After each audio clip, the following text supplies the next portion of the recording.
Saudara, bagi sesetengah orang, hobi waktu mereka kecil kekal hingga dewasa. Malah ada yang kembangkannya bila sudah ada pendapatan sendiri. Bagi Encik Zulhermi Rohani misalnya, minat terhadap barang mainan makin menjadi-jadi bila sudah bekerja sehingga sanggup membelanjakan $100,000 untuk koleksinya. Ini sehinggakan isteri dan anaknya juga terjangkit ada hobi serupa. Wartawan Syawal Yusof membawa kita teroka muzium mini mereka. Bermula dengan figura Spider-Man sekecil 4 inci ini, sehinggalah kepada lebih 200 figura dalam koleksinya. Inilah sebahagian dari koleksi milik Encik Zulhermi Rohani yang dikumpulkan sepanjang 13 tahun yang lalu. Figura watak-watak siri Star Wars, Power Rangers dan Marvel ini cukup bermakna buat dirinya kerana ia membolehkannya mengimbau kembali nostalgia zaman kanak-kanaknya. Dahulu saya tak mampu membeli mainan-mainan ini semua.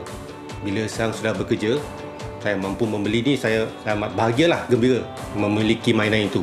Koleksi yang dalam rumah saya ni ada 50%. So di storage ada lagi 50%. Sampai tak cukup ruang, beliau perlu menyewa ruang untuk menyimpan figura-figura ini.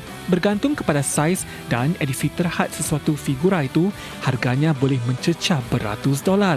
Selain figura, Encik Zulhermi turut membeli pelbagai aksesori untuk melengkapkan lagi koleksinya. Sejauh ini, beliau sudah pun membelanjakan lebih $100,000 untuk koleksinya.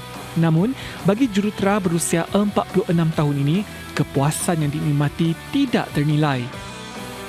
Dalam banyak-banyak mainan yang anda ada ni, yang mana satukah yang paling berharga bagi anda? Ialah this sideshow clone. This figure memang tak ada lagi di dalam pasaran. So nak katakan where. Dalam pasaran dia punya harga dia mungkin dalam $500. Tapi saya dapat membelinya dengan murah. This perfect grade Gundam yang dibelikan oleh isteri saya. Antara pendorong kuat hobinya ini ialah keluarganya yang turut berkongsi minat dengannya. Melalui hobi ini, Encik Zulhermi dapat mengeratkan lagi hubungannya dengan isteri dan anaknya. Malah, hobi ini juga sudah diwarisi anak tunggalnya. Saya suka mengolek mainan-mainan ini kerana saya boleh spend time more with my daughter yang suka Lego juga. Sesuatu yang holds us as a family also. Another activity that we can do as a family. Cik Safia yang juga suka kumpul barangan kumpulan BTS amat memahami hobi suaminya itu. Ini kerana tanggungjawab sebagai suami dan ayah tidak pernah diabaikan.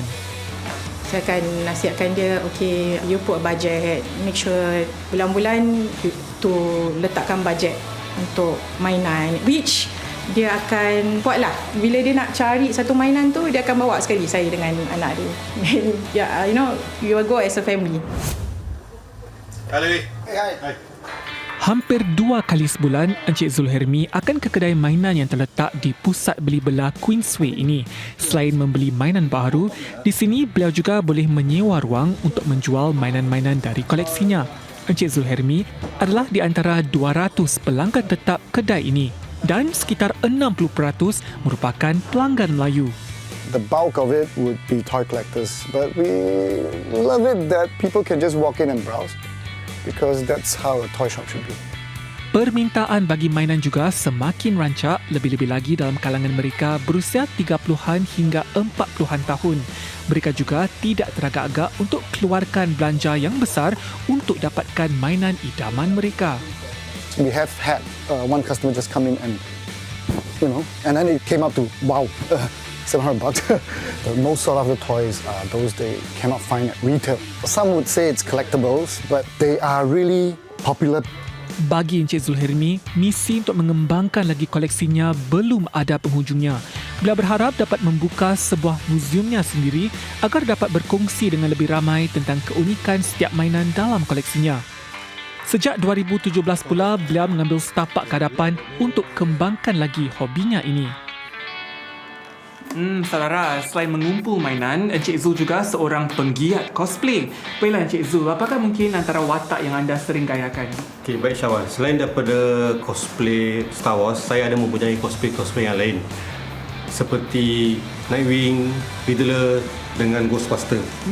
Syawal nak tengok tak saya memakai one of my costume? Boleh juga. Jom.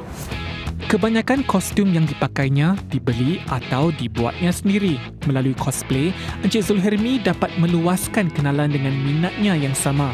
Selain acara-acara tempatan, dia juga sudah menjelajah ke Malaysia.